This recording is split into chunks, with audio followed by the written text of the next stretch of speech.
Right.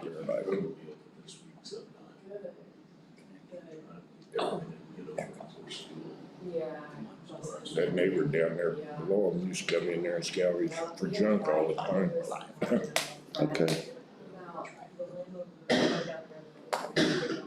Give her her seat back and we'll. Yeah, let me make sure Mike's got it. Okay.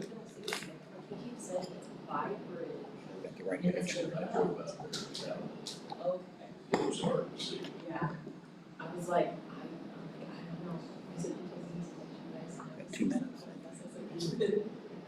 Do what? Got 2 minutes. 2 minutes for what? Start at 8:58. You got the official time? I'm going by that. The computer says 8:58 as well. Okay. So I have no Need idea. to fix that. It's on. Okay. 8:59. Got 1 minute. Don't ask me to bring loud. I'll be outside.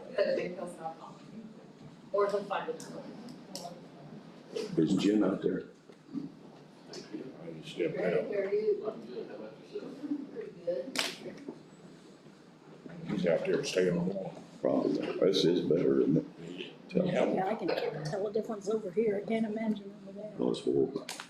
So, All right, folks, I'm going to call the meeting to order. If you'd like to join me in the pledge, please. I pledge allegiance to the flag of the United States of America and to the republic for which it stands, one nation, under God, indivisible, with liberty and justice for all. I'll say the prayer this morning. Dear Heavenly Father, we thank you for this beautiful day, and we thank you for the love and guidance that you give us each and every day. And we ask that you be with the Board of Commissioners and Owen County as we go through this meeting and through the rest of the year. Thank you. Amen. Okay.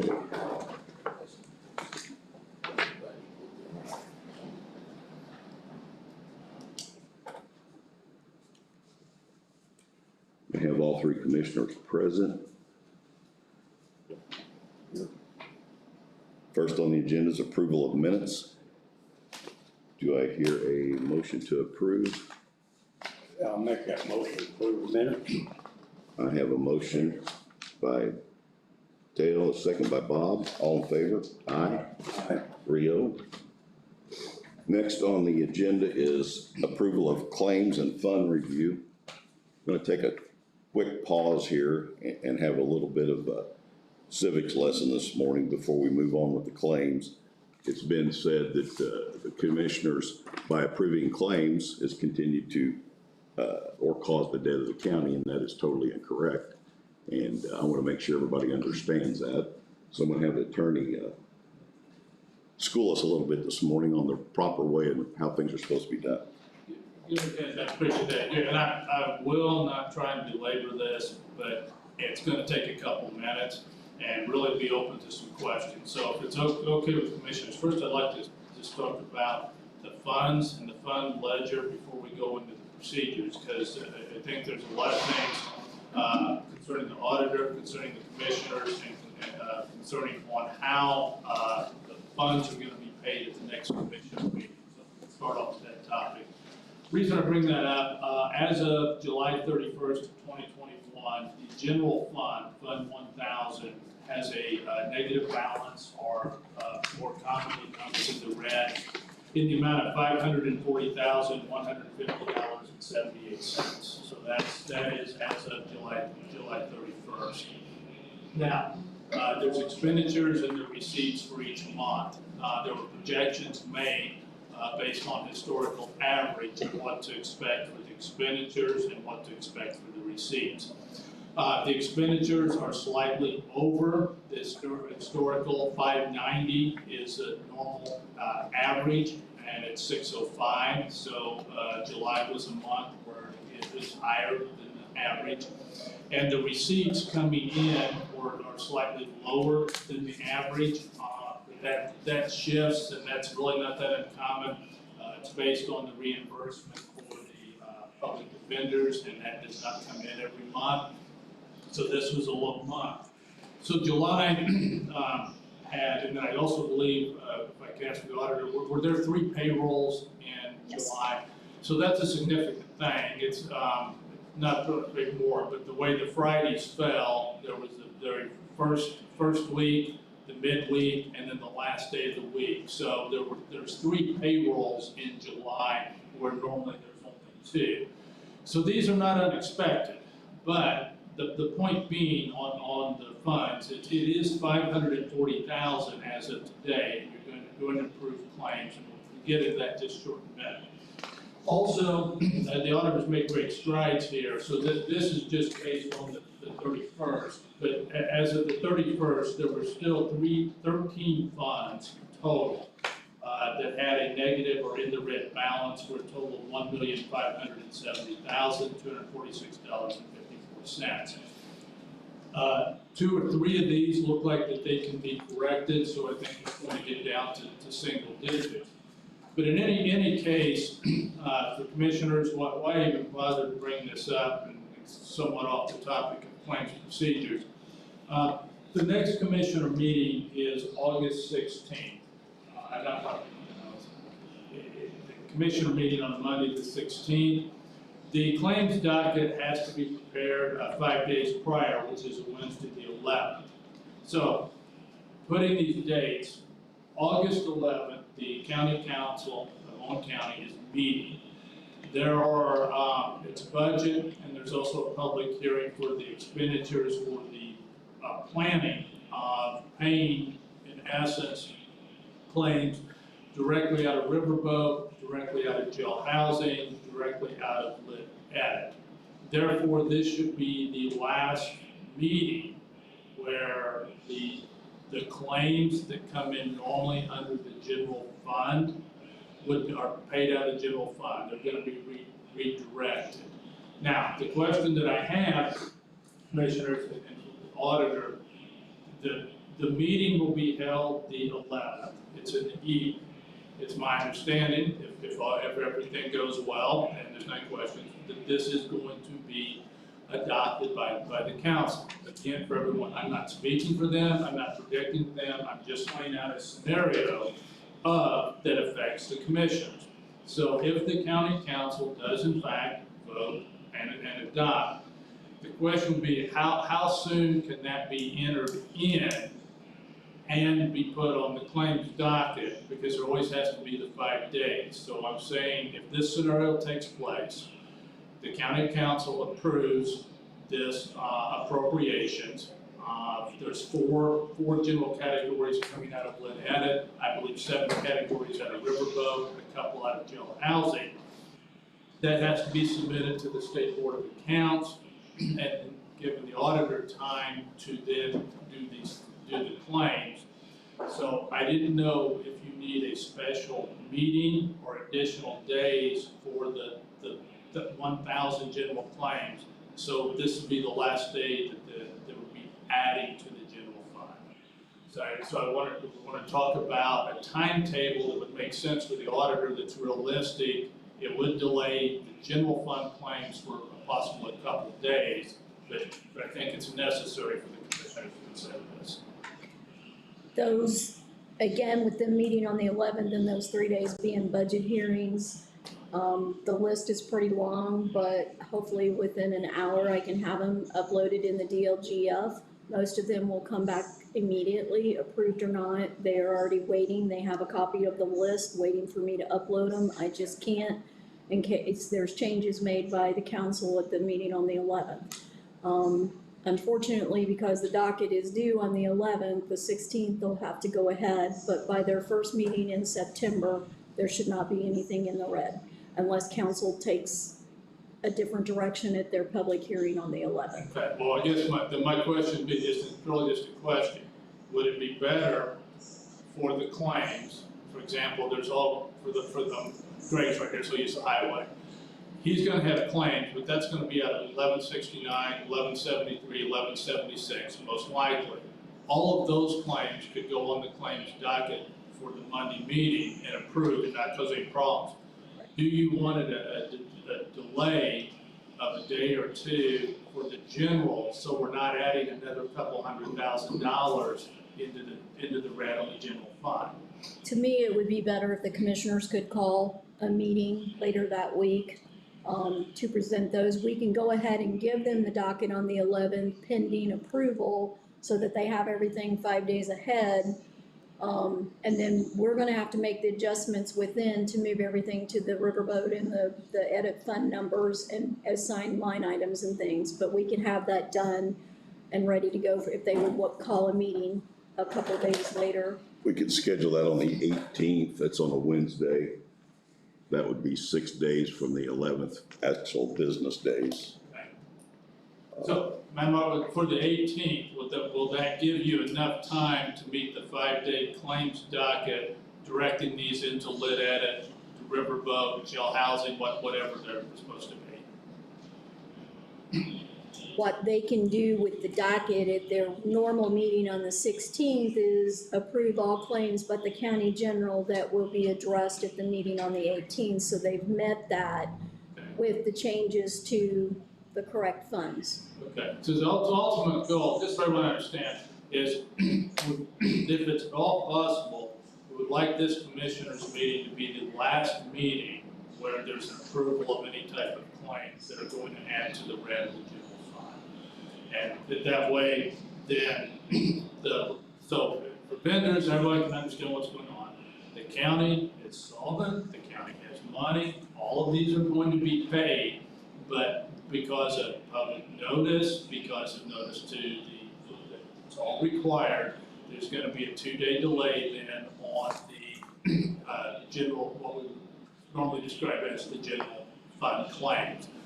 That, commissioners, if that would all take place, everything's adopted on the 11th, it's entered, it's approved by the State Board of Accounts, you would then have a special meeting on, I'm sure, the 18th. It would be just for the approval of claims that normally would be at the general. And what it would be is the departments that are all under the general fund, roughly 15 or so departments, they're still gonna follow their appropriations. So if the clerk's office has $200 in supplies, they can't exceed that. But the funds then that are gonna be approved primarily are going to come out of lit edit, that's 7332. There's 4 main categories out of there, and those are gonna be funded. Then there's 7 specific categories out of riverboat. Utilities is included one of those. But your funds that you're going to normally approve out of 1,000 are going out of there. The idea is then to freeze the negative balance, obviously, in the general fund. And as time goes through, and again, this is a second question, if the State Board of Accounts allows the auditor to go back in time and pull out some of those funds that have already been approved in July, then that will significantly reduce the general fund balance. The ultimate goal here is by November 30th, to have the general fund balance in a positive balance. Payroll, just so everyone following, payroll will still be paid out of the general fund. The amount of money that comes in on a monthly basis and the amount of general fund payroll, in essence, match. So that would not change. So everyone that's listening, please hear what's being said. Please do not hear what's not being said. There's no delay in payroll. Payroll is gonna be processed. Paychecks are gonna come the exact way they are. This is a 2-day meeting to allow the auditor, the State Board of Accounts, and the county council to adhere to all the statutory notice requirements for the general fund. But if that's acceptable, commissioners, on that plan, then that's what we would look at on the 16th. You're gonna be approving everything but the general fund, and then on the 18th would be redirecting there with it, and then that's where we're at 540. So there's always one more thing. The out-of-cycle claims from now, can they be held to the 18th so we're not adding any general fund? Because that's gonna be a significant amount added on too. Out of cycle are utilities and Right. contracts, and Right. so holding any of those, again, that's the reason it kind of continued is because everybody needs paid and we don't want the lights turned off and those Sure. kinds of things. So, I mean, and the state has already said, yes, we can pull stuff out of the funds and pay them from if there's balances left in these. Okay. So, Because we're at 540, and when you come back and say, how in the world did we get to 600 or whatever the number would be? It's the out of cycle are continually being paid then between here. So the 540 then it sounds like it's going to increase, but it also, if I understand correctly, the State Board of Accounts is allowing, once this is approved, to go back in and pay those. yes, Okay, well then that, I think by September 1st, you would have a much better portrait of what's here. And then the final thing, just on the claims, and this is way now on the weeds, there's still some internal calculations that I know the auditor's office is working on very diligently, as far as like liability insurance, group insurance, workman's comp, those type of things. When those are all settled out, that will reduce the general fund, deficit balance also. So, I didn't even answer the question you asked me, Commissioner, so now I'll start on that. So, the question is on the claims. So they have an outline, and it's required to talk about some statutes in here, but the main thing is you in any republic, in any government, you have checks and balances all the way through. No one counts the same way.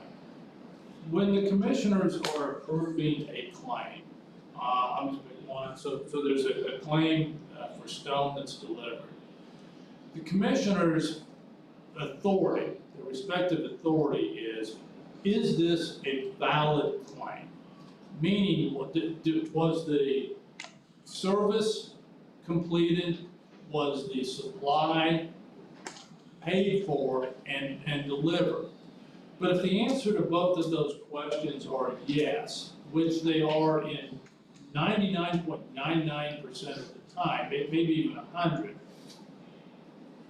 Commissioner, you respectfully don't have an option then to come up and say, this was a contracted service, this was a contracted supply, we're not paying it.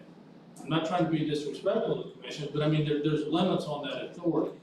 If the county council has appropriated an amount of money, that is, the appropriation is, in many ways, the best way I can describe it is like a credit card balance.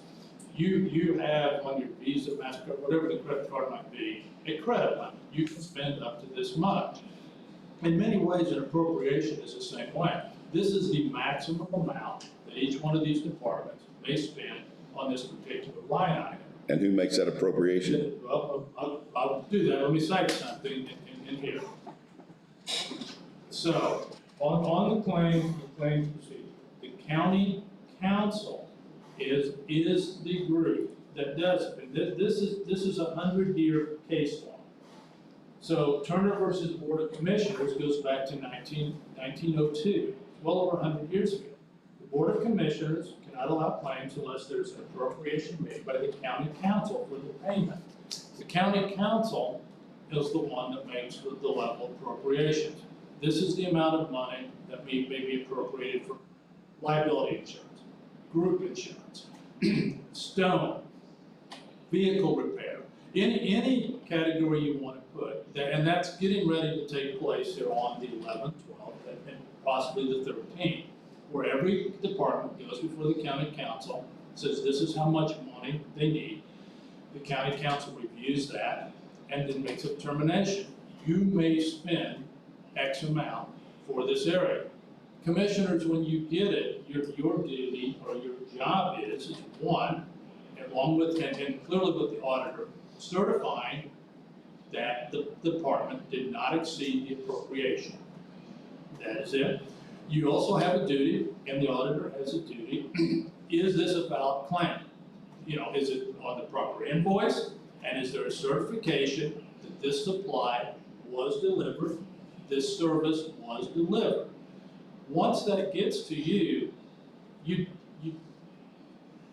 I suppose somehow you guys could vote no, but you can't, is what I'm saying, because these are valid claims for services that were contracted for, goods that were contracted for, and your duty is to verify that this happened and that the department didn't exceed the appropriation. So let me stop you there. Our duty is to approve claims, but we're not paying claims because that money has already been approved to be spent through appropriations by the county council. Correct. The appropriation that has been made, that you have a duty to make sure in your check and balance, and Greg allows this, and he has not done it, so again, I'm gonna preface this. Do not hear what I'm not saying, but if the highway department came in and submitted a bill, and I'm gonna make this outrageous, $500,000 for stone, and there was an appropriation only for 50. That's where the timeout comes in and say, no, that doesn't mean that the highway can't go back and get an additional appropriation. It doesn't mean that perhaps there's an ability to transfer, but your check and balance as the referee is to make sure, wait a minute, no, this claim exceeds. But if there's an appropriation for $100,000 for stone, the highway department submits a bill for $80,000 and certifies to the auditor, the stone was delivered, it's in the proper condition, here's the invoice. Your job is a check and balance. Your job is not at that point to deny a valid claim that has been authorized and appropriated and certified that all was taken care of. So that's it. So we have a box every meeting that sits up here that's full of invoices. So when we approve claims, we're approving something that has already happened. Does everybody understand that? And the YouTube, the social media, Jim, am I correct? This has already happened. This is, you are not the pre-approval. No one is coming to you and saying, in essence, I would like to do an appropriation. Now, what you do have many times is a department will come to you and ask from your appointees permission. We would like to do X. We need to do a building project. We want to let the commissioners know, may we now go to the county council and seek an appropriation. Until that happens, it can't happen. And you have no authority to, no matter how good the idea is or how well the project is, to say, go ahead and do it without an appropriation from the county council. That's the whole check and balance. You're approving in that box things that have already been appropriated and already been performed, and you're just verifying the performance. Once the performance is verified, if you would all vote no, you're gonna have 30, 40, 50 vendors coming in here and saying, where's my money? It's not an elegant way to say that, but that's what would occur. But that's the balance. Now, the brief outline, and it will be brief, it's real important. First of all, it has to be on a claim or an invoice. It goes to the auditor. The auditor then presents this to the county executive, which is yourself, to make sure. You may allow any part of the claim that is valid. That's 36.262. Now, 36.264 says you may allow any claim. It has to comply with 2 statutory codes, and it has to be on the claims docket 5 days in advance. The auditor does that. You receive your claims docket 5 days in advance, and of course, you get time to go over and look at that. Every one of these claims has to be on an itemized invoice or bill. It has to be approved by the person that received it. It has to be filed with the auditor. The auditor then audits and certifies the payment to make sure it's correct, and then it goes before the legislative body.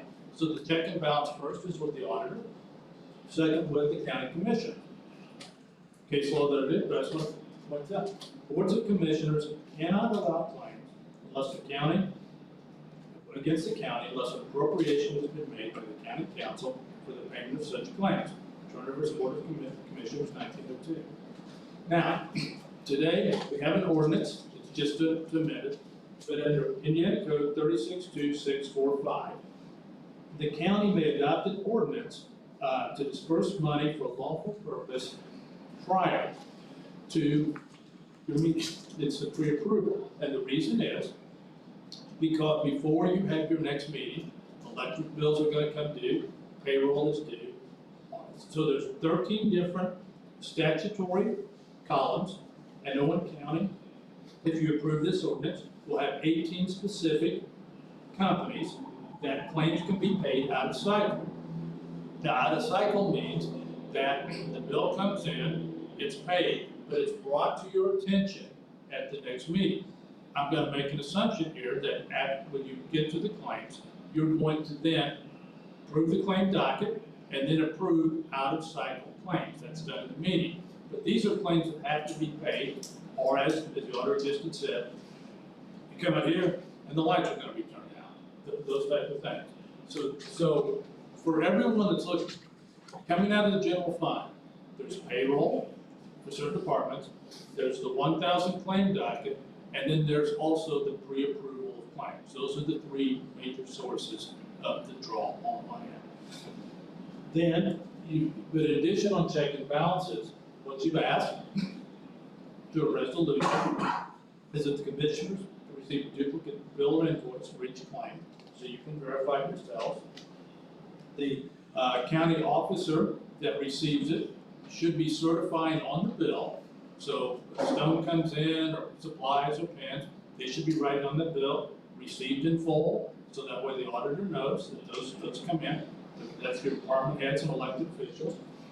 And as the county auditor many times has done, presents a brief fiscal health of the county and notifies the commissioners of any claim. And you've seen that on the claim docket. It says right on here, this fund is in the red, and you see that on the claim docket. So there's multiple checks and balances, internal controls in place for here, but the key point is you are approving past claims that have been certified. You are not a pre-approval where everyone, these claims that are coming to you, you're going, we don't need that, yay or nay. This is all in the past. You are in essence the referee, making sure that these claims are in balance. Thank you, Jim. And I hope everybody understood that the commissioners do not and cannot spend money. We have no authority, and Jim made that very clear. What we're doing is approving something that's already happened, matching up the invoices to the claims. If we see a problem, and Greg, again, we'll pick on him, he seems to be, Kathleen's sitting back there, and I've asked her too. Many times something's been on the claim docket, and I'll say, Greg, you want to explain this to me? Because it's different than what I thought it was supposed to be, or an agreement that we'd already had. So we do question things from time to time because there's issues. But we are not spending money, and I want to make that perfectly clear because it's been said many times, the commissioners are paying the claims. We're not paying anything. We're approving what's already been approved to be paid. Checks and balances, internal controls. So commissioners, on here, so right now, the general fund is a negative balance of $540,150.78. That's as most up to date we have on July 31st. The amount of general fund claims are $76,224.71. $76,224.71. What you're doing today, after we go through, you got a 540. There's going to be 76,000 added to the red by the payment of these claims. And it looks to me like you have about 10 more days of out-of-cycle claims that are going to be coming in. You have none this morning out of cycle claims. Two. You have two in here, okay. So we've got those two out of cycle, you've got your claims docket, and we still have, as far as calendar days, till we get to the 12th, we've got about 10 actual days possibility of out of cycle claims. So 540 is not going to be the cap. So we have 540 and 70, real quick, that's 610 and more. You're probably looking at a negative balance somewhere in the range of a minimum of 650,000 before you get everything total for that amount. Okay.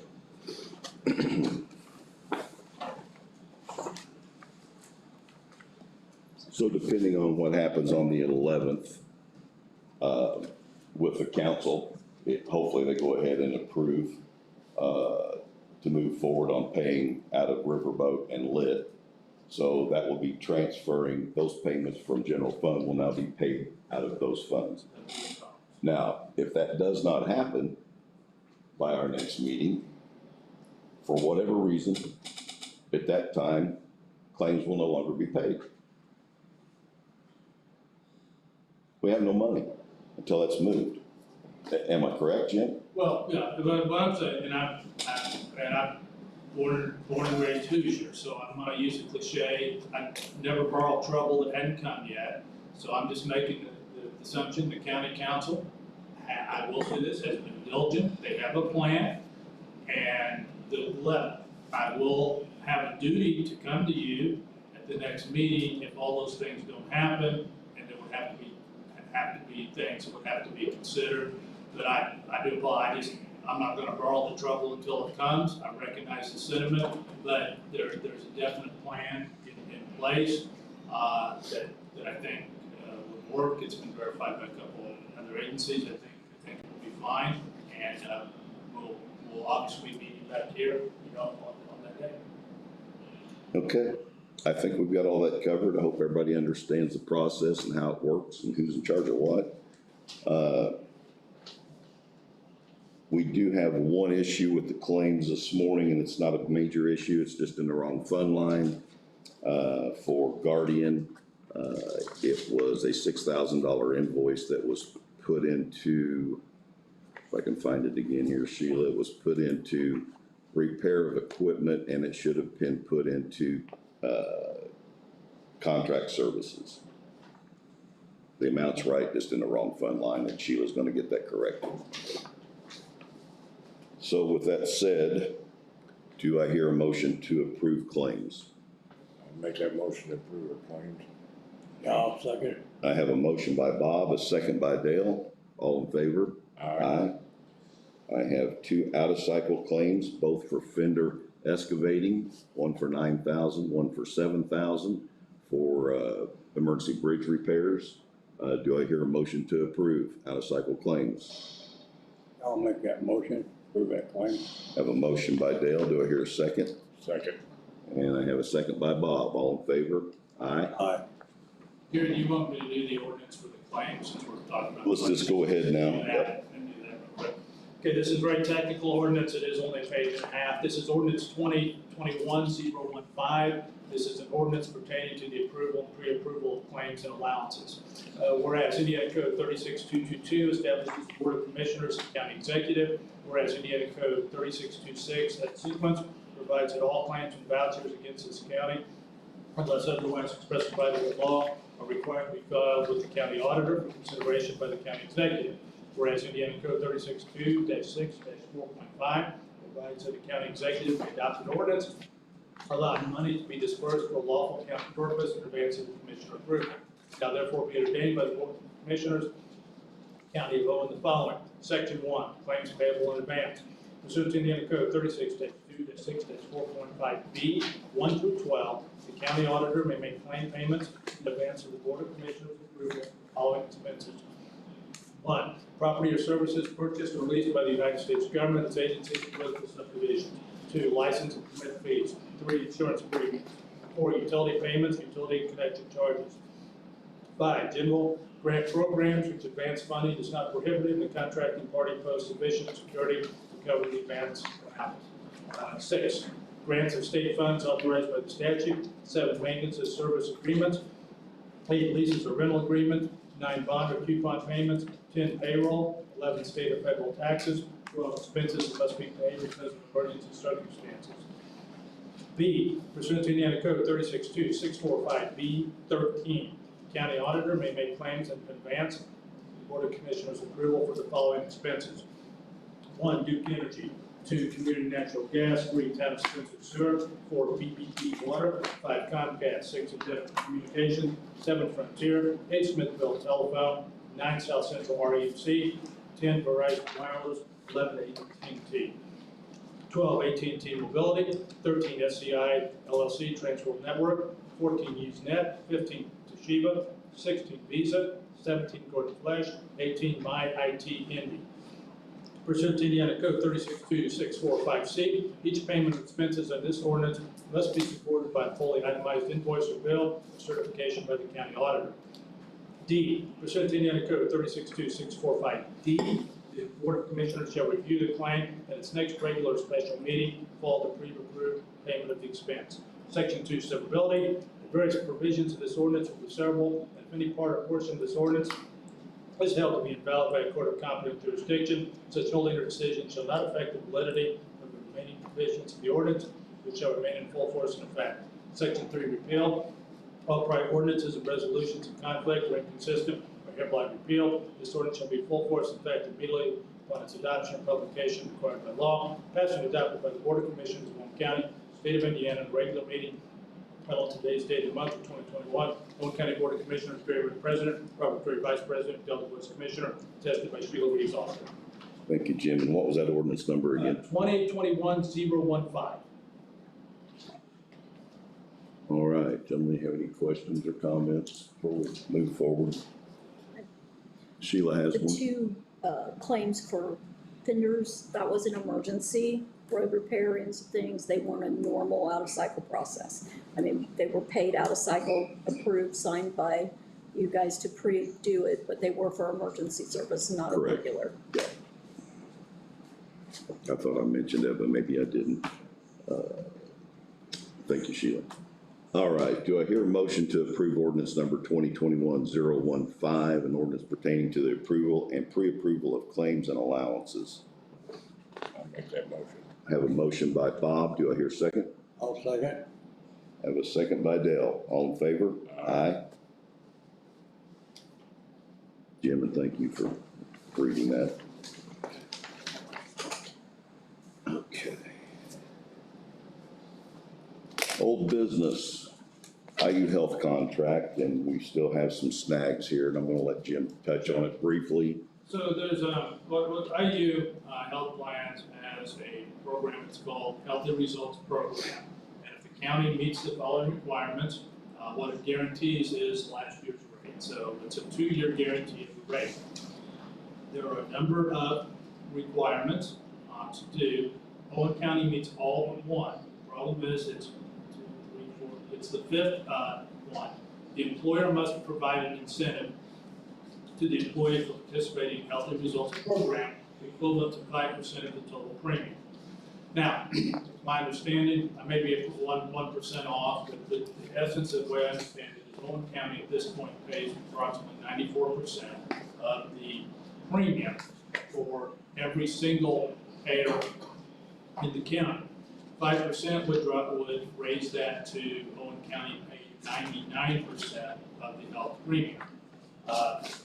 We don't need to belabor the point that of all the discussion that just took place in the past hour, Owen County right now is not in a financial position to make another appropriation of 85%. So in speaking with everyone, being part of the meeting here, person, IU is possibly going to reconsider just waiving that, but as of this morning, that has not been done.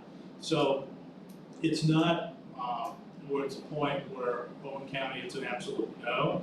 It's also not at a point where it's an absolute yes. So what IU's looking at or evaluating is seeing if they will waive that particular paragraph.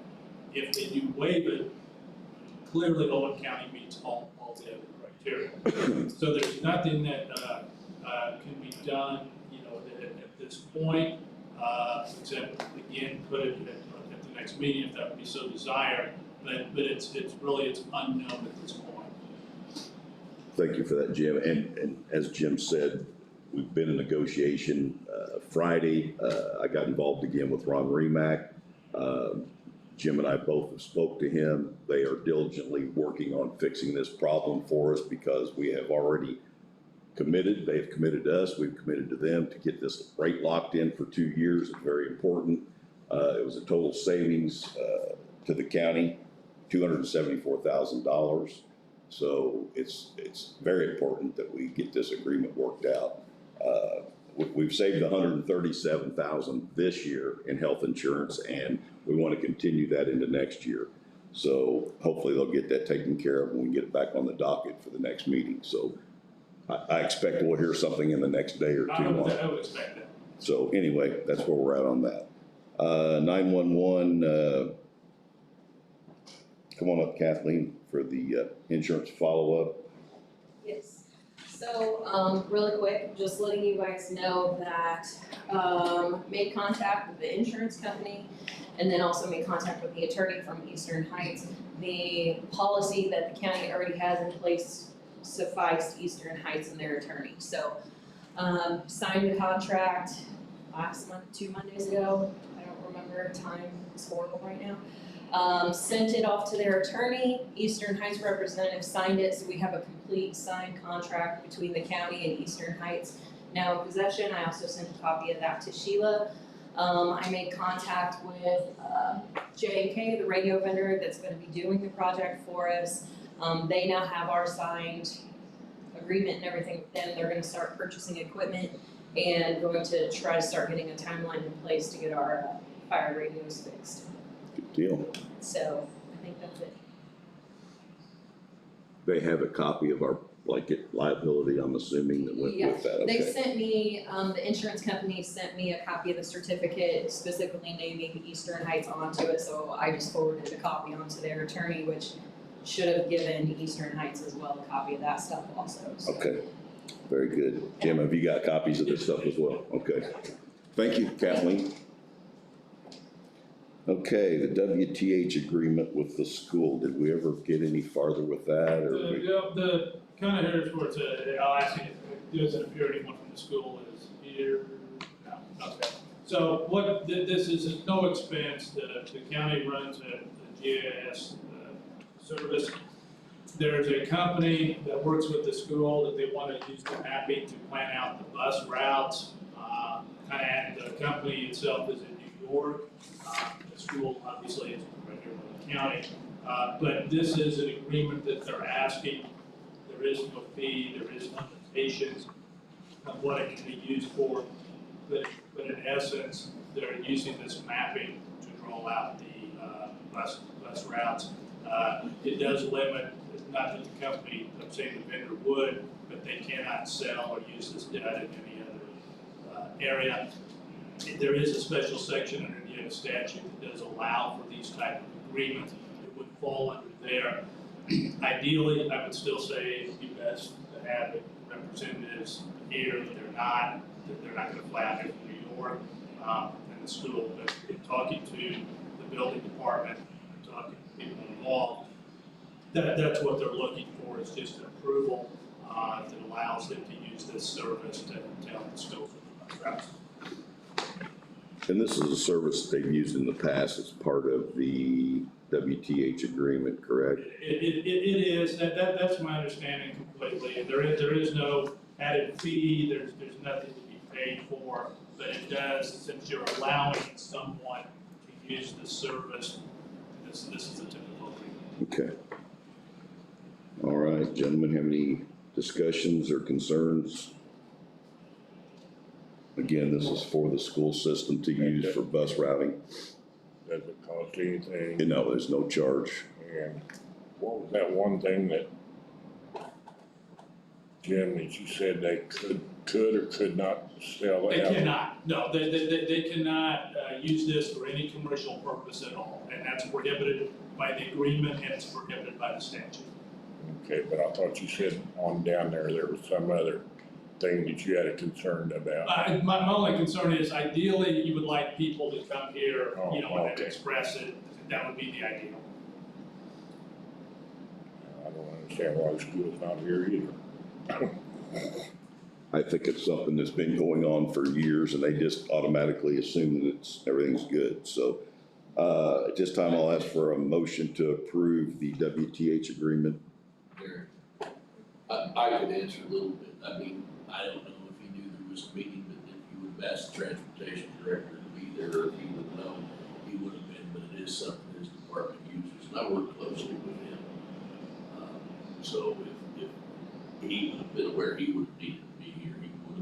Right. So I, That's what I'm saying.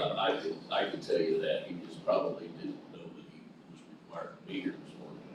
We brought this up at a previous meeting, discussing that no one from the school, and we assumed that somebody would today, but obviously they haven't. So I'm okay with it, as long as these gentlemen are. Do you have any discussion on it before we go ahead and make a motion?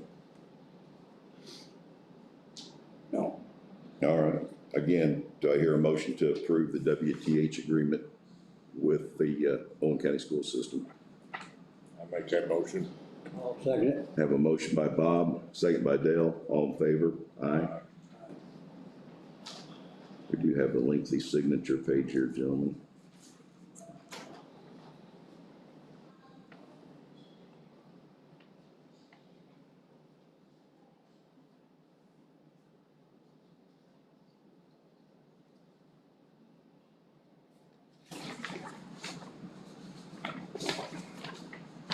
All three of those pages go with that.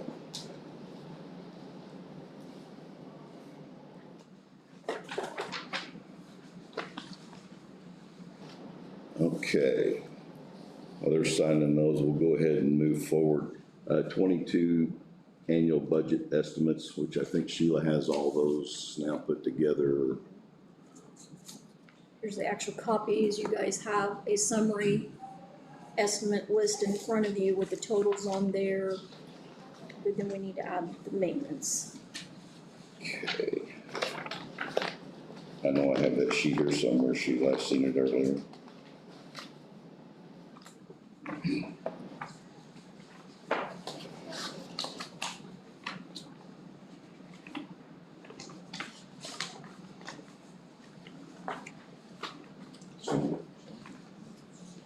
I was just gonna read it out real quick.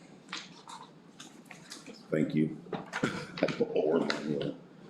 Okay, these are just annual estimates for the upcoming budget year. Highway Department is for road and bridge replacement. This is not a full-blown department budget. The total to repair 4 roads and 2 bridges, and these are top concern, $2,534,466.40. County attorney and legal fees, total of $200,000. We have $160 for our county attorney, $25,000 for outside counsel, and another $15,000 budgeted for insurance issues. Health Department, $117,427. The local health maintenance grant, $64,750. Tobacco fund grant, $16,921.25. And the food registration fund is $10,350. The auditor's office, delinquent tax list, $1,500. Employee compensation, $5.8 million. Storage unit balance, is this correct now that it's been paid off? No. Okay, so I'm gonna skip that one. Redevelopment balance, $1,695,000. Dispatch balance, $527,706, with interest of $2,738. REMC sewer loan balance is $270,810. Caterpillar Finance, this will be through the Highway Department, $93,229.53. It's through the auditor's office, but that lease is through the highway. EMS building, $697,293.24. Annual interest is $27,819.45. The election division, $101,504. The sheriff's department, $923,256.56. The assessors for the PETA board, $3,000. Public defender, $332,780. Says approximately 100,000 of that is reimbursed through the state. And the commissioner's budget, which is the budget that pays all the bills for the county, health insurance, lights, etc., liability insurance, $2,127,005. And again, those are budget estimates, Subject to change. subject to change. Jim, do you have any additional No, comments? just, I guess, if I just opinion, I want to congratulate the commissioners, I mean, that's complete, compliance with the statutory, again, I'm not gonna speak for the past, I'm just saying the present, that's a full compliance, and I do think that's gonna be extremely beneficial to the county council in looking at, using the phrase, big ticket items to really work on this budget coming in the next 10 days. And Jim's comment right there, from what we can tell, this hasn't been done in some time, so we're trying to get back to doing the things that we should be. Now, could you give me the bottom line total? You read all the numbers off, but. I don't think she's got a, you'll have to get with Sheila later on that. Yeah, there's no bottom line. Yeah. Okay, moving forward, new business, Barnes and Thornburg, engagement letter. This is to ask them to help us oversee the American Rescue Fund money that Sheila just mentioned earlier, I believe. Right now, we had 2 million and some change deposited into an account. This is some of the federal government money that has came into the different locations, the state, county, cities. Town of Spencer's getting this as well. Everybody's, of course, at a different amount, different level, based on population, so on and so forth. There are many stipulations to this money and how it can be spent. I don't know how many people here have heard Jim say it before, but this money can't just be thrown into the general fund and fix the county's problem. That would be great if that could happen, but that is absolutely not what this money is for. There are several different items that it can be used for, and it is anywhere from infrastructure to broadband to, those type of things. And I'm not gonna get into all of them, but this company for $2,500 a month, and they are a law firm, Jim and help me, don't they oversee some of the commissioners' issues at the state level? They do, they absolutely do that, and if I could just add a few things here. The biggest issue that I think with any county or municipality of any kind is if the money is spent in an incorrect purpose. I'm not talking about illegal purpose. I'm talking about an absolute legitimate belief that this money could be spent for Project A, and it's found out that you cannot, after the fact, the county must reimburse all that fund. The county's not spent a penny, so I repeat myself, I'm saying, do not hear what I'm not saying. No one has spent one penny of this, but if the county did for some reason engage in a $2 million project, and then it followed $2 million, and it was found out months later, no, that money's spent, and the county now would have to pay that $2 million back, which you can't do. Barnes and Thornburg is looking over and the act itself has hundreds of pages of regulations, and what they're offering as a service, and I think definitely have to monitor weigh in at this point, of being a value, it's month to month, but what they do is perform. And one thing that I think is very important to Owen County, I absolutely think is very important, there's also a section as far as reimbursement for lost revenue. And if there is an avenue there before $1 of this is spent, if Owen County could take an examination, if there has been money that was in essence lost because of COVID-19, this money could reimburse these apartments and reimburse the county, but it has to be done right, it has to be done correctly. So the way the processes work, if the commissioners want to proceed with this, then it would go to the county council for the appropriation. This money, the fees are paid directly out of the fund. This is not going to come out of general fund, riverboat, anything, it comes out of the fund itself.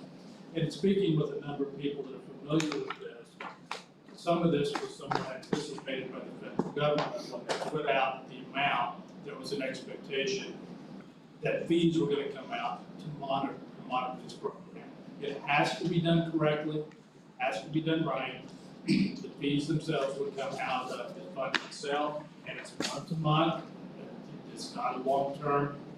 There might be something the commissioners would want to consider, along with the county council making the appropriation, to really look at some very technical issues that would benefit all the county.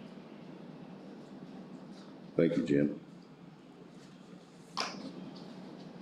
I personally think that it's crucial that we use this firm to help us guide through this money, that we do not spend it incorrectly, because we cannot afford to pay anything back that we do wrong.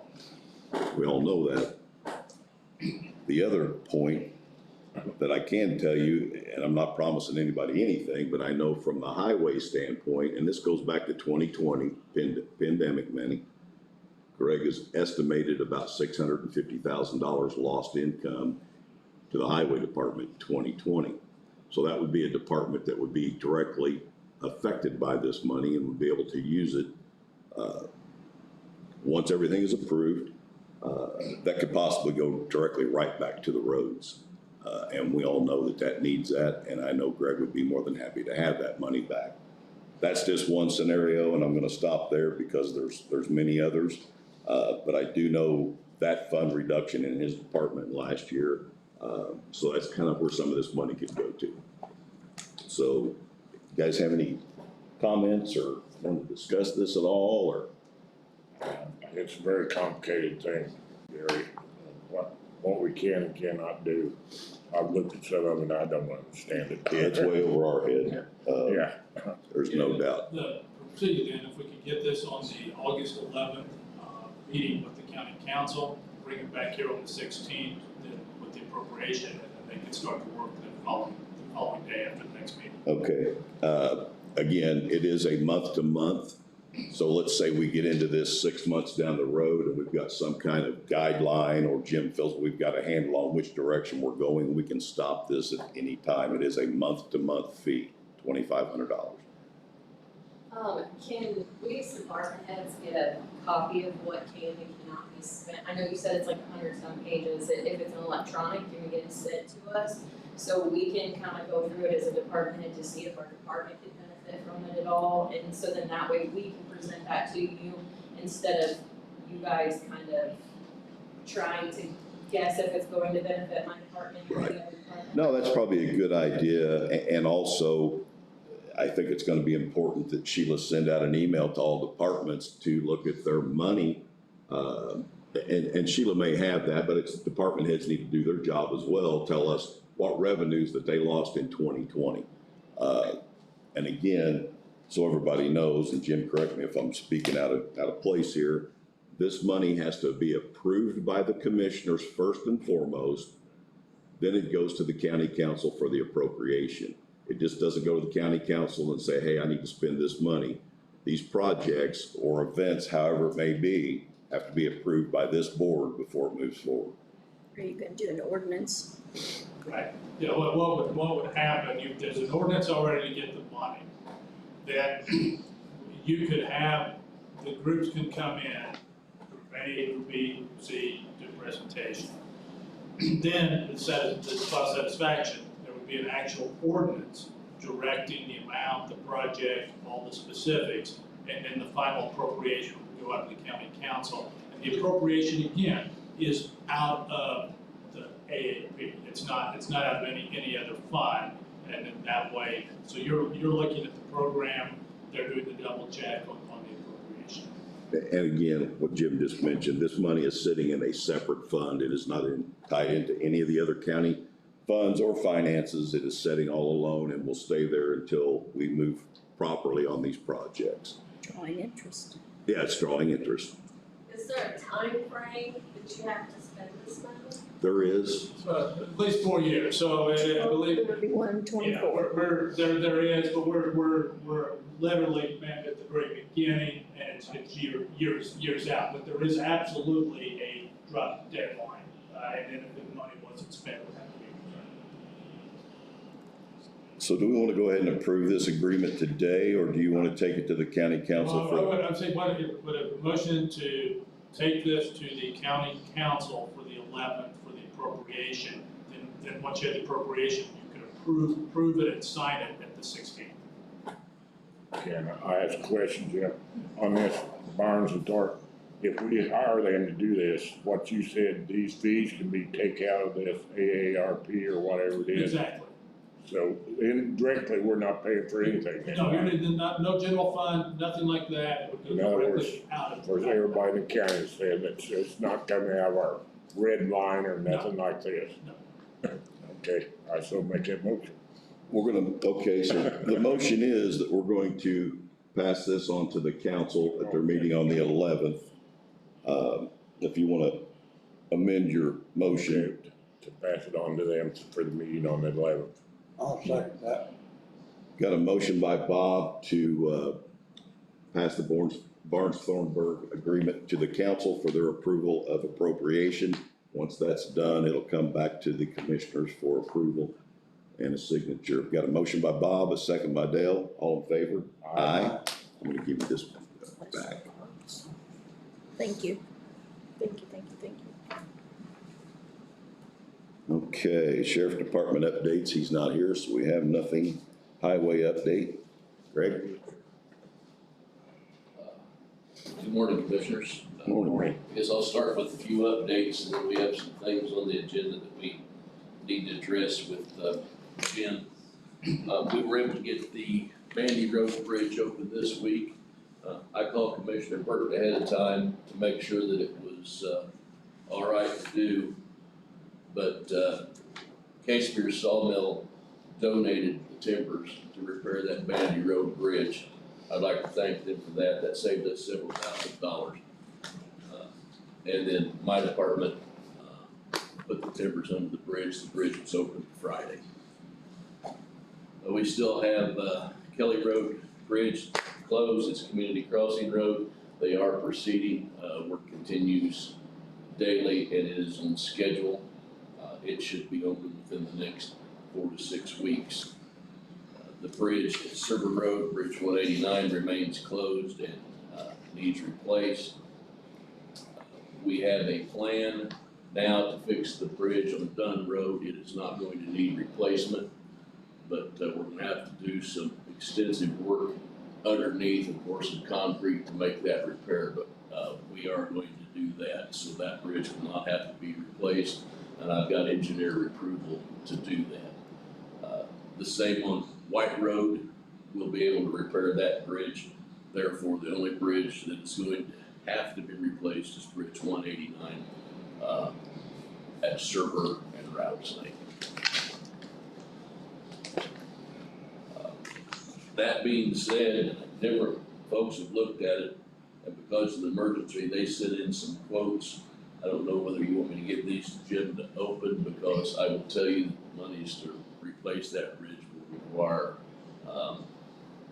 it will be over, I think, any quote process. I would like to go through a bid process. We need to know where the money's gonna come from, so I don't know whether you wanna open them or just so you've got some type of idea, but I don't think that this is. We can open them. We don't have to do any acceptance of them. If it's the money you're talking about, a bid process is gonna have to be performed. Okay, these are quotes. One is from Ian, Ian. B&R, I believe. Oh, okay, it's a cursive, it's just a little hard for me to read. It's E and then letter bridge and then CLR, so it's a quote. So, This was 189, right? The bridge 189, did you say? 189, yes. okay, it's a 3-page. So this is from CLR. This is a quote for Bridge 189. Location is at 625 North and Rattlesnake Road. The quote includes a new bridge, one span, be 36 foot long, 24 foot wide. They're going to do a number of things: remove the existing bridge, clear out all the sections, supply concrete wings, backfill, install riprap, supply grade high beams, working drawings and designs. The quote excludes taxes, any permits or fees, no approach work, that does not provide any performance bond, does not provide dump trucks to dispose anything, it does not pay to relocate any utilities or any Stanford certified drawings. The scope of this work is here, 124,715, 124,715.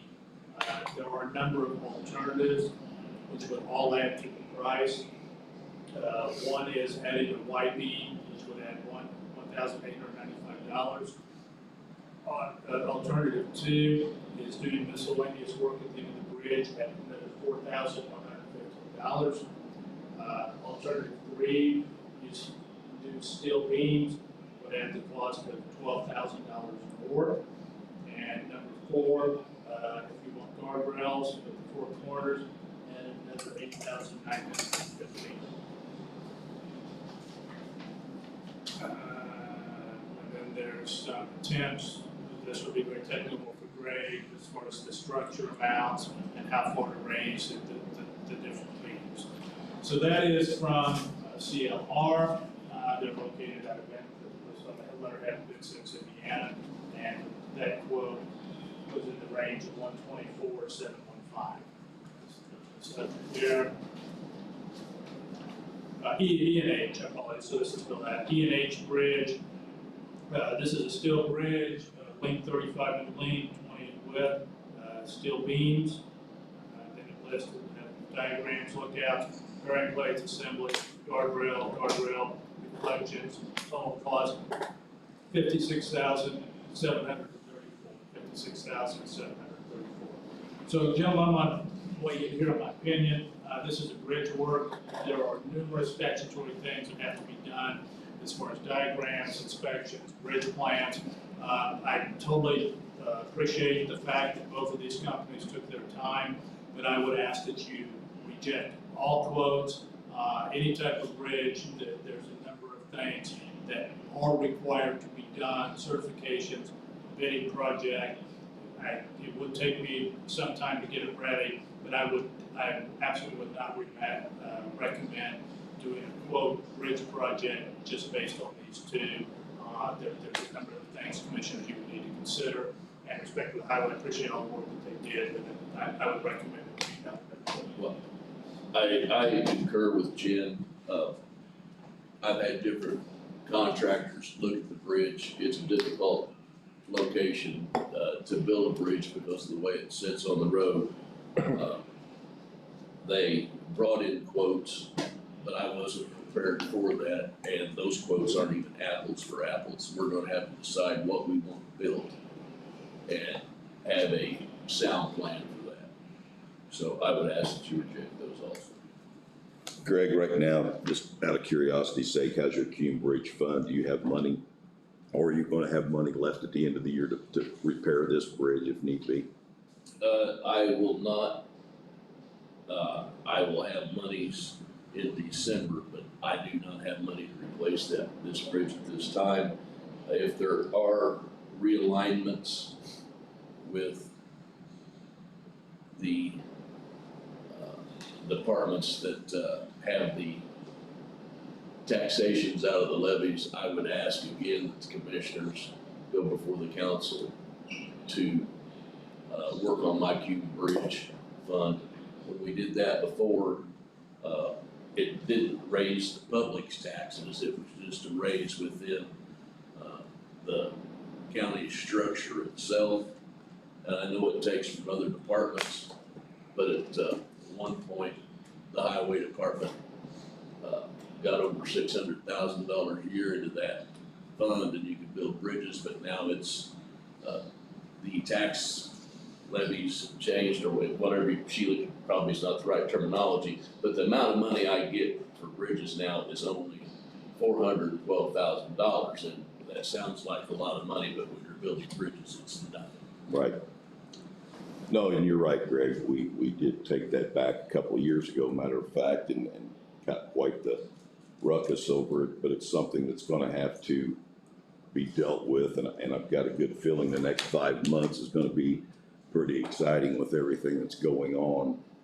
between now and the end of the year, and that's something that we'll probably have to put on the agenda at some And point. again, ladies and gentlemen, I don't wanna take from any of the other departments, but it is my responsibility to bring before you bridge issues, and I've brought those every year, and we are in dire straits in regard to our bridges.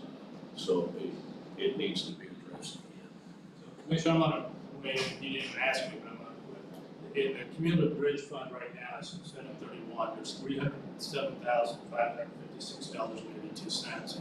You still have Kelly Bridge, you have just a rough estimate of what that would be, that you're expecting that to cost, because that's all. I need to make sure there's around $211,000 left in that account. Okay, so that would drop it down to under 100,000 until the end of the year. And Greg, also, look at your last expenses for the last month were 59,000 for the necessary bridge inspections that are going on. That's So correct. you probably, in candor, and if I'm wrong, just holler it out. But after you pay Kelly Bridge and the bridge inspections, I would say your cumulative bridge total is more closer to zero than it is to 90,000. Right. Does that sound accurate? It does. And it'll maintain that until December when we get our next influx, and that's. Right, you have enough money right now to pay Kelly Bridge and probably do inspections. You have, in my opinion, $0 to do another bridge project. Thank you, Jim. Now, you can just, we do get some federal reimbursement that comes through NDOT, for our bridge inspections. And we have that submitted, and we can expect about $32,000 into that account. But again, when it comes to bridges, that's a minuscule amount of money. So yeah, we'll have to work on getting that fund raised, and we will do that. You and I've talked about it for a couple of years now, so. At this time, guys, before we go any further, I want to go ahead and make a motion to reject the two quotes that have been presented to us today until Jim has time to put together a proper bid structure for those bridges. I second that motion. Got a second by Bob. All in favor? I made the motion, Bob seconded it, so we're ready for a vote. All in favor? Aye. Aye. 3-0. Okay, Greg, go ahead. The other thing in regard to Bridge 189, commissioners, again, as you've just been informed, it's gonna have to remain closed, but it is not a quick process, so don't expect anything back before the board in regards to 189, for a couple of meetings, because Jim and I have a lot of work to do prior to this. Is there a detour around this without much? Well, there is a ford across the creek that has Okay. been in use for years. I mean, people that have trucks and things have used this ford across the creek for years, but otherwise it is not really, there's not really any good way around where it goes. There are only, I believe, only 3 full-time residents on the road and a state campground. Okay.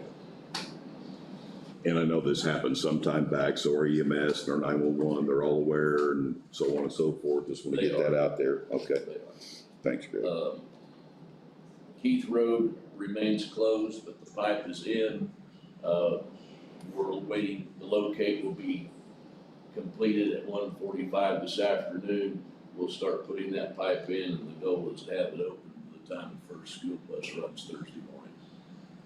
I have talked with the transportation director. Again, that is just a goal, but if something occurs, he has it routed around, but we think we can get that done. We're in preparation for school. I've got all 4 mowers running right now. That being said, reduction of employees, that means I've got 1 person filling potholes. Just want to make the commissioners aware. The gentleman has referenced, and I know you guys, this is, you're back new, I'm gonna say, even though you were here before, Dale. The last 2 years, we've had 7 summer or seasonal help at the highway garage that Greg's been able to use to fill in different areas. Due to our budget restraints the last 2 years, that has not been able to happen. So he is employees short. So when that happens, we're pulling people from other jobs to do other people's jobs.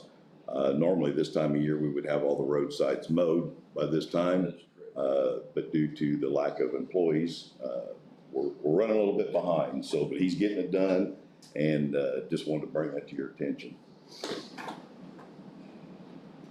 We are preparing the community crossing roads, where we should, Steuben bill is on target. It should have all the, work done on it within the next 10 days. We'll move from there to Cloros and then to Walton. I've been in contact with, Shannon Brock from Milestone, and we'll hit the, dates that they need to be in, to get these roads done. What is the deadline on all those roads, Greg, you know? They have to be done by October 1st, I think. Okay, I couldn't remember. I knew it was somewhere there. Okay. Lastly, commissioners, before we go into what's already on the agenda, I need to speak about utilities a little bit. I know we have ordinances, but I've talked with Jim, I've talked with Commissioner Burton, but I'm having extreme problems with AT&T in regard to their overhead lines. And I need some assistance from somewhere, or at least the citizens need to know what is going on. AT&T is the only phone company, I believe, in Owen County that still has overhead lines. Those lines are under high tension. Trees fall on those and then they get in the road. The only employee that I've had seriously injured was cutting a tree off of an AT&T line. In fact, they're under orders not to cut them off now unless myself or Kevin Shaw or Dakota Gibbs cuts those trees off those lines.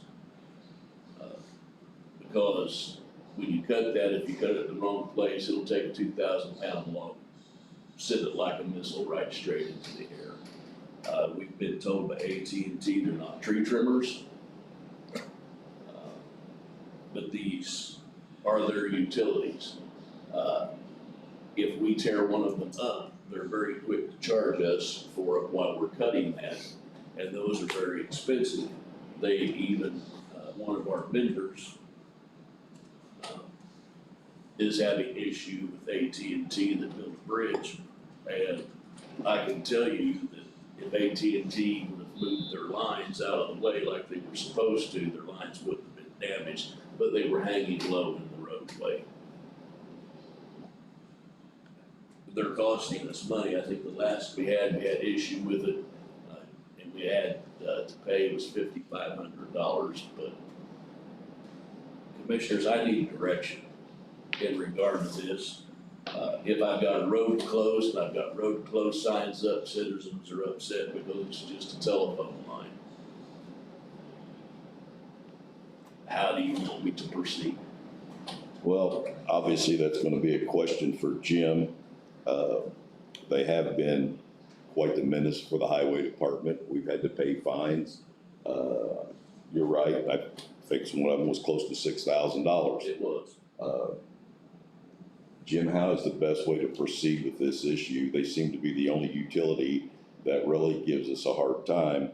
And again, we're not responsible for their lines, but we're responsible for the trees when they fall on the road. I would say probably what I could do is this week, I'll come back to the highway department, kind of get a historical map, get some specific locations, and probably whether drafting a penalty ordinance for the commissioners or directly with AT&T, one or the other. But let me get, I guess what I'm saying, like a factual basis, get a historical, here's where the lines are, here's where the roads are, here's the date and time, and then why don't we press that on the 16th, if that's okay.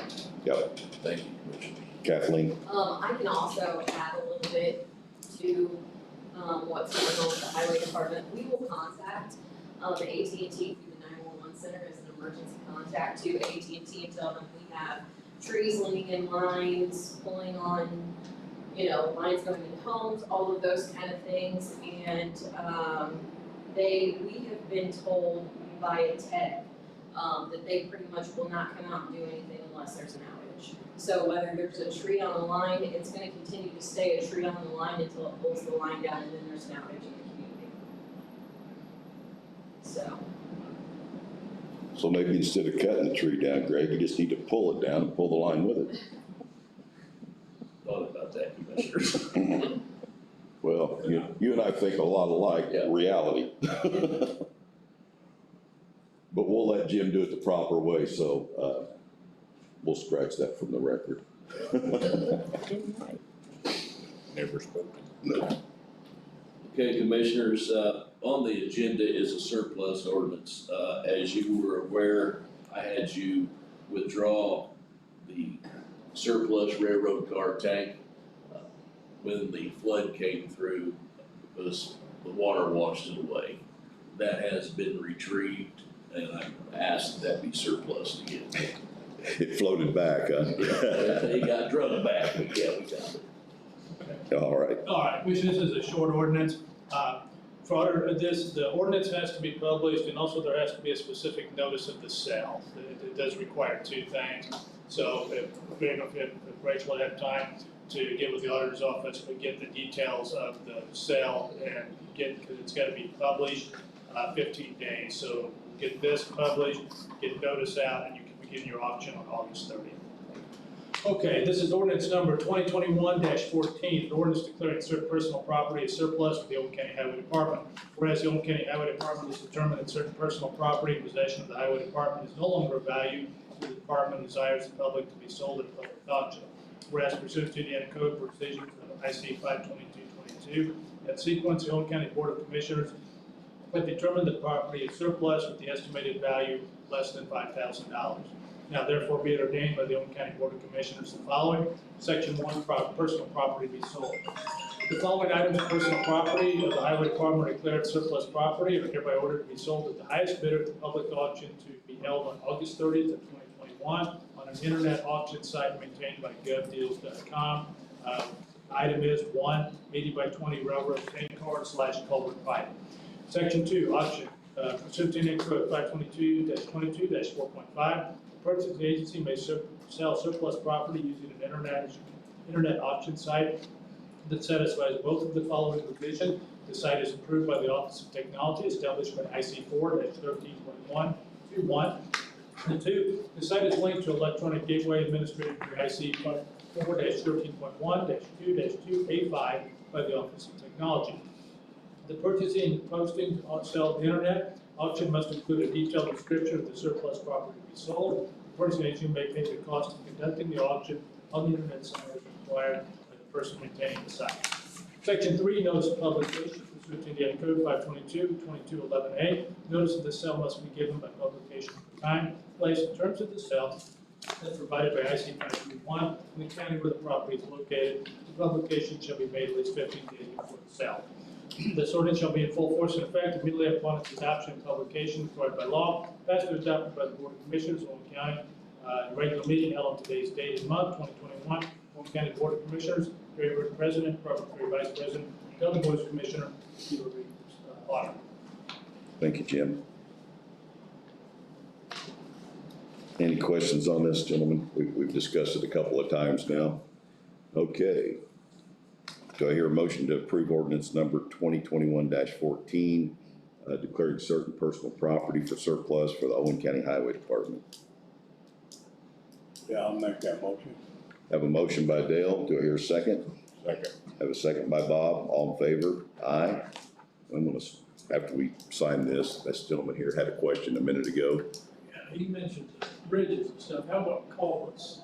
Has he checked culverts out on, like Switchboard Lane Road?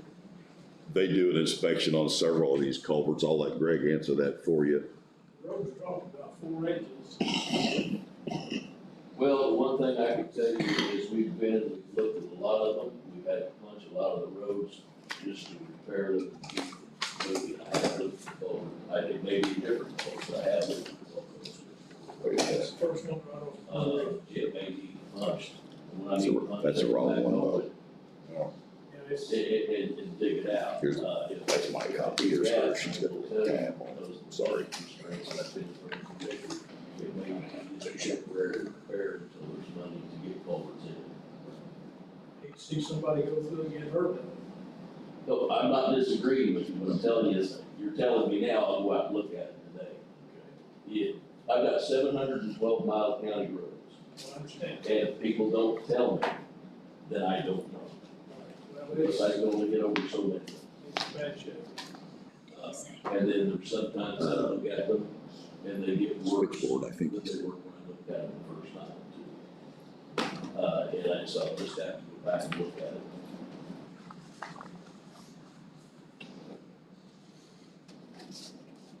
Where do we get all these extra miles? We started out with 633 about the first of the year, now we're at 712, where we gained the miles at. Well, actually, that's incorrect. If you've been to the other meetings, I did report to the commissioners that we run the miles, and the miles that have been certified many years ago, and we certified the correct amount of miles, ended up the last time. And some of them come from where the commissioners have adopted roads throughout the years, and they never got certified back to the county. They'll say they haven't adopted any of these subdivisions for years because they wasn't up to specs. We adopted one, last year. Housing development.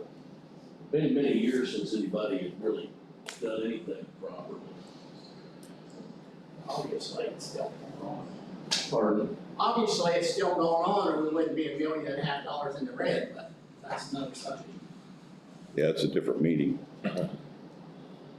Okay, Next, commissioners, I have an NDOT contract that I've had Jim look at. It's in regard to an unofficial detour, off of State Road 42. Jim's looked at it, he says it's in order. It is going to, affect county roads, Uncle Ed's Cabin and Bullard Dick Road. If, we do not approve this, it will continue to be used. But if you approve this contract, then any damages or maintenance to that road during this time, we could retrieve the monies. yeah, reading over, it looked like the state, you can go ahead and read it, Jim. if you Oh, would. did you have a copy? I do have a copy, Sure, it's yeah. Yeah. It's just that it's necessary to close at State Road 32 for a small stretch of replacement, 5.82 miles west of State Road 243. The unofficial local detour will be, for State 42, will be County Road 350 north, County Road 900 west, Bullard Dick Road, Hallow Road. And then the key provision is if there's any damage during that time, the county will be reimbursed. There are no fees due on county, so this just gives us an opportunity for reimbursement if the detour causes any damage. And I'm sure that you've got documentation of these roads, pictures, so on and so forth, so we know moving forward, whatever damage has been done, it will get replaced properly. We did, yes. All right. Do I hear a motion to approve the NDOT agreement for the road detour? I'll make that motion. I'll second. All right, I have a motion by Bob, second by Dale. All in favor? Aye. Aye.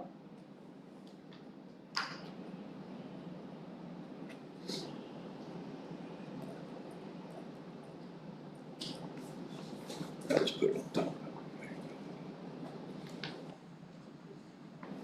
Anything else, Greg? I do not. All right, sir. Well, we appreciate everything you're doing with what you got to work with. Right. Commissioners, may be excused. You may be excused. Thank you.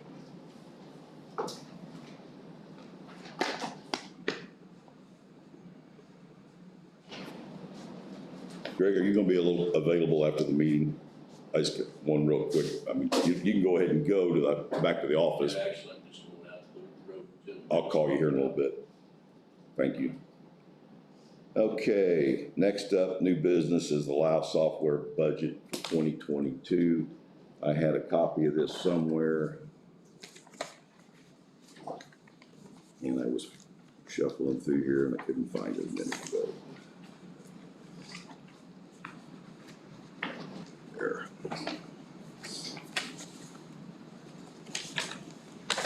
Because that is not up for renewal, that is just, it is budget time, so I just want to make sure that's their proposals, and that's what they're expecting the appropriation to be. Right. And for it's, the contract is not concluded, but I want to give you aware of the information. Well, we can go ahead and announce it here in the meeting, just to let people know, yep, that's it. What, our financial software program, we use as Lau & Associates. I personally think that it's extremely high, and it is something that we need to take a look at. Last year it was appropriated at $93,402. The expense of this program come in at $100,743.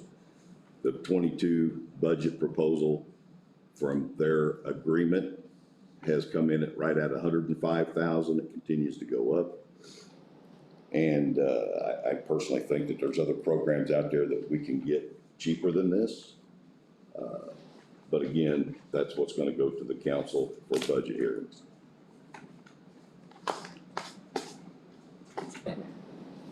And it has been discussed that we will try to shop possibly for another avenue. Okay.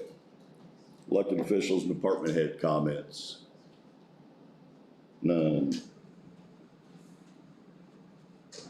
Sheila has put on here public comments, which we don't normally take on Monday morning meetings because of our employees. But since it's on there, I'm gonna give everybody that wants 2 minutes. Baron, you were first.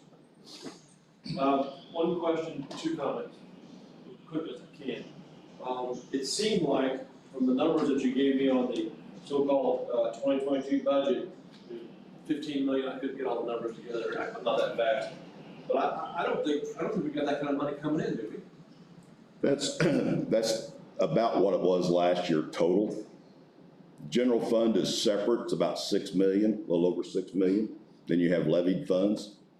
I don't have that paperwork in front of me right now, but I think it was 15.5 or somewhere in that ballpark total budget. Well, what worries me about this thing that you count on, the money coming in is, with the economic structure that I see going on in the United States of America and Indiana as well, it just looks like there's gonna be a lot of restrictions on money coming because of what they borrow.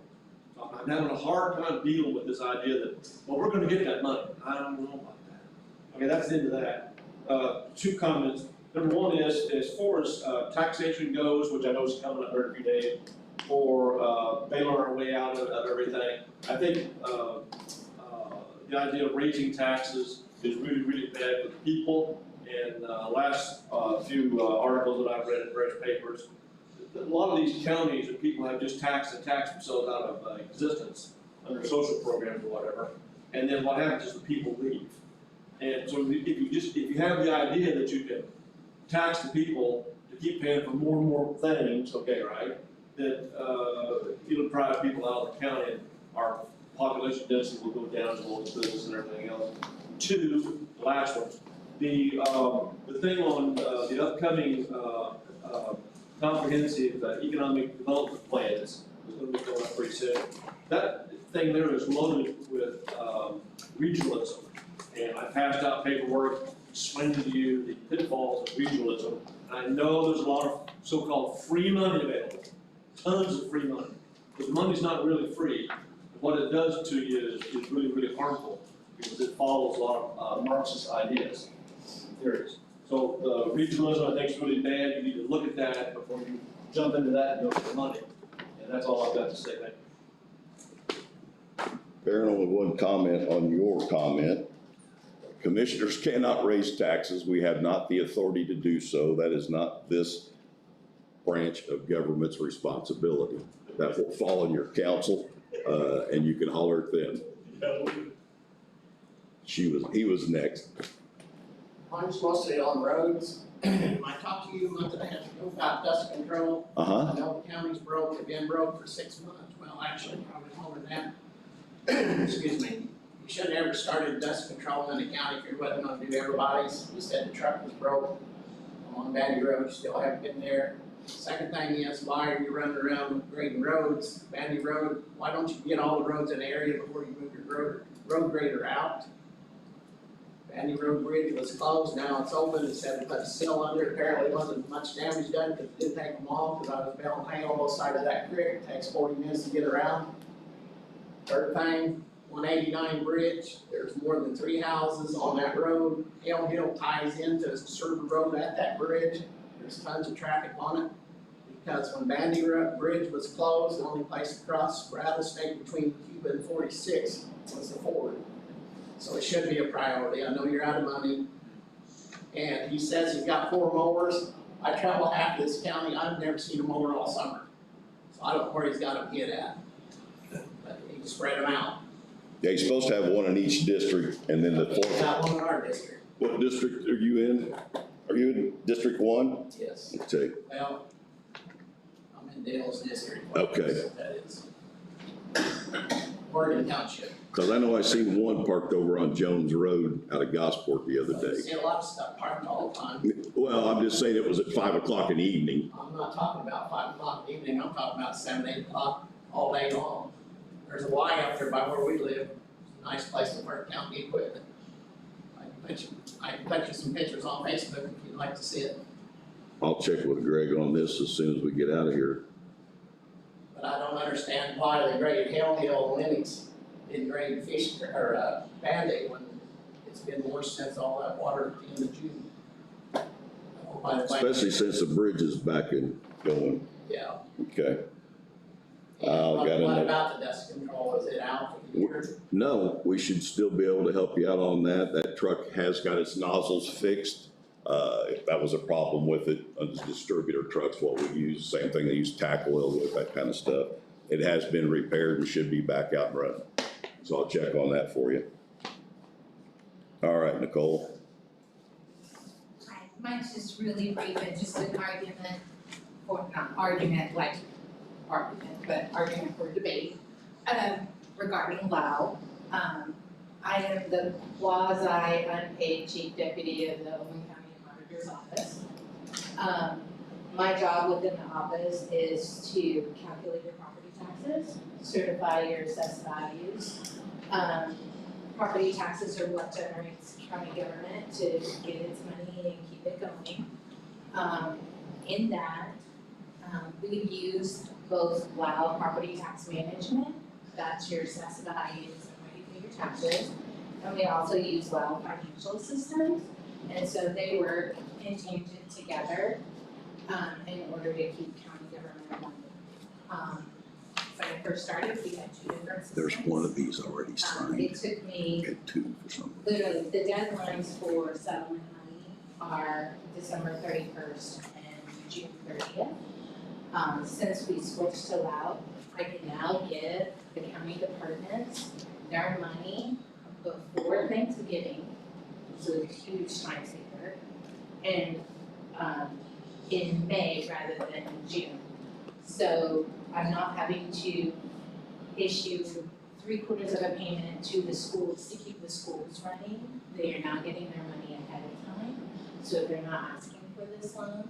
So while I do recognize that it is an expensive product, it's also a very reliable product. What has been a conflict has been prior users of those software systems. So if you've heard them complain about payroll, those were problems within the auditor's office and not in payroll deputy per se, not necessarily LIBOR itself.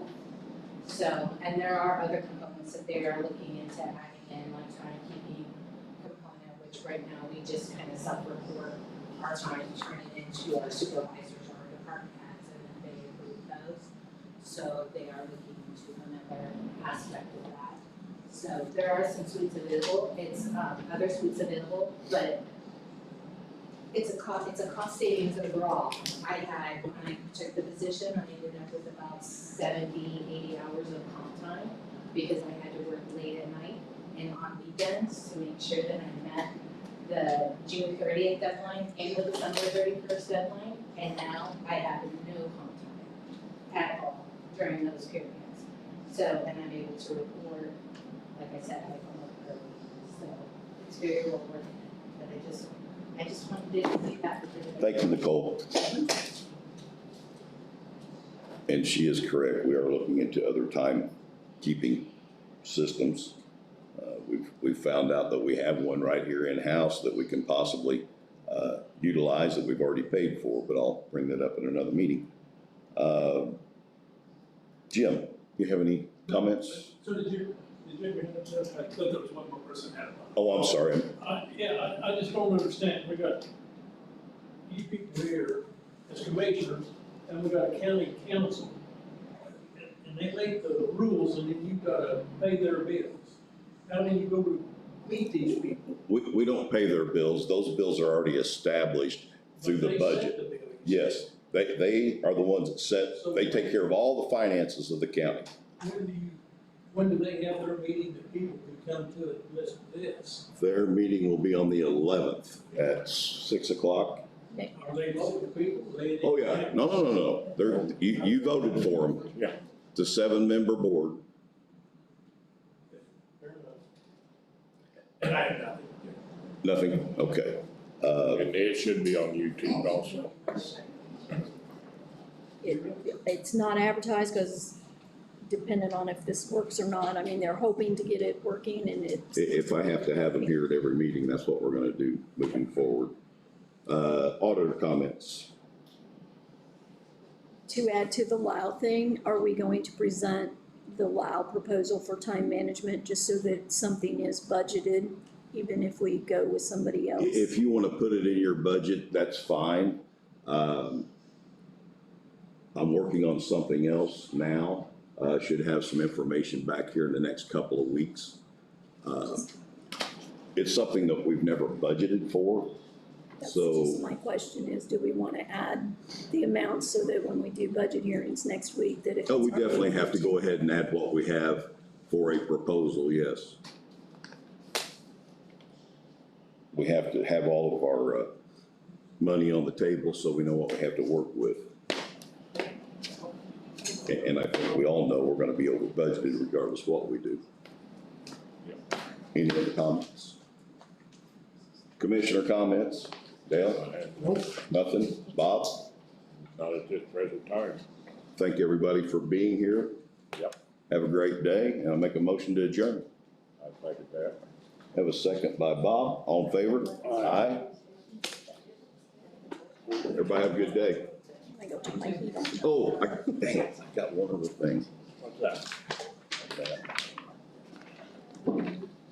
Great scanners. Hey, Jim, Yeah. Okay. can you help me? Okay. Sheila, you wanna shut this down, please?